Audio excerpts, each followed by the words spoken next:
সকলকে চমকে দিয়ে আজ সাম্প্রতিক সময়ের সব থেকে বড় বোল্ড পদক্ষেপটি কিন্তু নিল ভারত।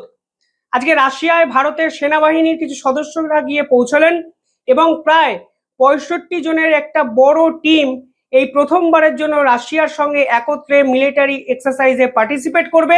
এই রকমই একটি ঘোষণা রাশিয়া এবং ভারতের পক্ষ থেকে যুগ্মভাবে করা হলো। কিছুদিন আগে একটি মিলিটারি এক্সারসাইজ আমরা দেখেছিলাম চায়নাতে, এবং চায়নার এই ধরনের মিলিটারি এক্সারসাইজের পর আপনারা জানেন ডোনাল্ড ট্রাম্প রীতিমতো ভয়ে ভীত সন্ত্রস্ত হয়ে একাধিক স্টেটমেন্ট দিয়েছিলেন। এবং এই পুরো ঘটনার এক সপ্তাহের মধ্যে আজকে ভারতের পক্ষ থেকে ঘোষণা করা হলো ভারতের মিলিটারি রাশিয়ার জাপাট 2025-এ অংশগ্রহণ করবে। রাশিয়া এবং বেলারুশ একত্রে এই ধরনের মিলিটারি এক্সারসাইজ করছে। এই প্রথমবারের জন্য ভারতের সেনাবাহিনীকে তারা আমন্ত্রণ জানায় এবং ভারত কিন্তু একদম ইউরোপের দ্বারপ্রান্তে গিয়ে এই ধরনের মিলিটারি এক্সারসাইজে পার্টিসিপেট করবে এবং রাশিয়ার সঙ্গে একত্রে জয়েন্ট একাধিক এক্সারসাইজ, ট্রেনিং প্রোগ্রাম এবং অনেক বিষয় নিয়ে কিন্তু নিজেদের মধ্যে আলাপ আলোচনা করবে। যে কথা আমাদের সামনে আরো আসছে তাকে সেটা কিন্তু আরো বেশি বিপজ্জনক। এই প্রথমবারের জন্য জাপান 25 এটা কিন্তু নিউক্লিয়ার প্ল্যানিং এক্সারসাইজ হবে, অর্থাৎ এখানে রাশিয়া তাদের নিউক্লিয়ার যত অস্ত্র আছে সেগুলোকে শোকেস করবে। এমন একটি জায়গায় এই পুরো এক্সারসাইজটি করা হবে যা কিন্তু অত্যন্ত গুরুত্বপূর্ণ একটি জায়গা। আমি বিস্তারিত আপনাদের বলবো, কিন্তু যে খবর সামনে এসেছে সেখানে বলা হচ্ছে রাশিয়া তাদের অরিসনিক মিসাইলকে এখানে টেস্টিং করবে এবং গোটা বিশ্বের সামনে শোকেস করবে যে তাদের নিউক্লিয়ার পাওয়ার আসলে ঠিক কোন লেভেলে গিয়ে পৌঁছেছে। ভারতের পক্ষ থেকে যে স্টেটমেন্ট এসছে সেখানে বলা হয়েছে এখানে ভারত 65 জনের একটি টিমকে তারা পাঠিয়েছেন, যার মধ্যে 57 জন ইন্ডিয়ান আর্মির সদস্য, 7 জন ইন্ডিয়ান এয়ারফোর্সের সদস্য এবং 1 জন ইন্ডিয়ার নেভির সদস্য, যারা রাশিয়া মিলিটারির সঙ্গে এই ধরনের জয়েন্ট কোপ অপারেশন এই মুহূর্তে তারা করবেন।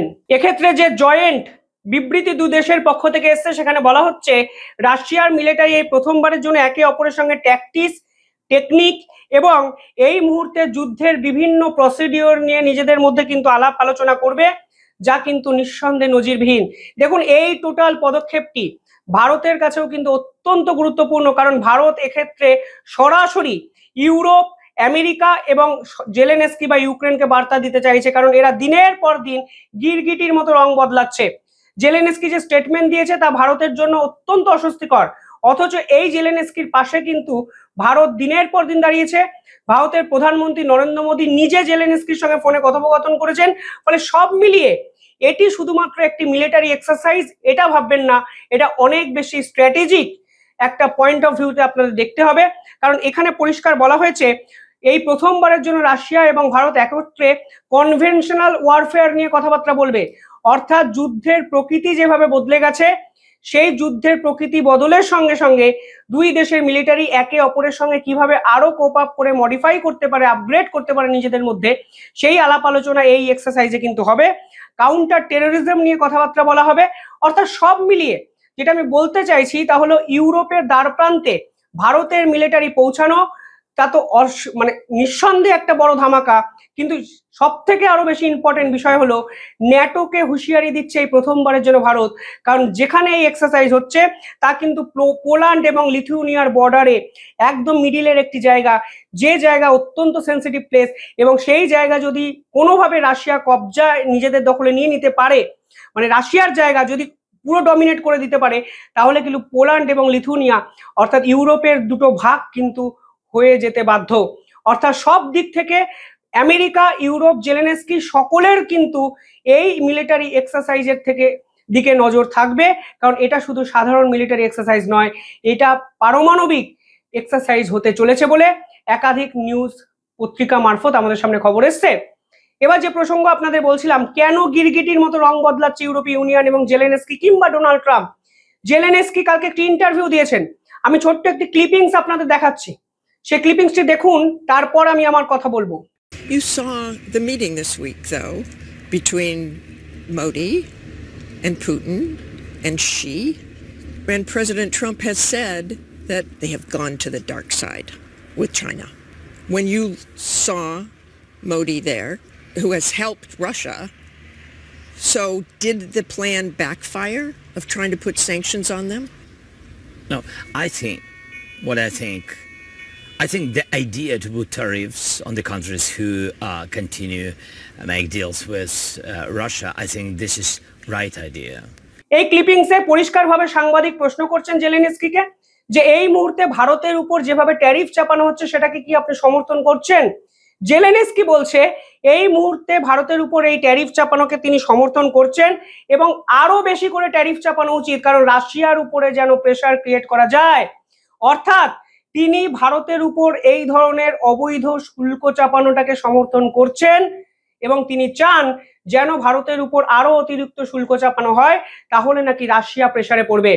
অথচ এই জেলেনস্কি এক সপ্তাহ আগে প্রধানমন্ত্রী নরেন্দ্র মোদীকে ফোন করেছিলেন, তিনি রাশিয়ার সঙ্গে কথাবার্তা বলার জন্য প্রধানমন্ত্রীকে অনুরোধ করেন, এমনকি নিজে একটি টুইট করেন যেখানে তিনি বলেন তিনি ভারতে আসতে চান, ভারতের প্রধানমন্ত্রীর সঙ্গে বৈঠক করতে চান। এই গিরগিটির মতো রং পরিবর্তনটা কেন? এবার বোঝার চেষ্টা করুন যে ভারত কখনো পারমাণবিক শক্তি প্রদর্শন করার কথা ভাবেনি।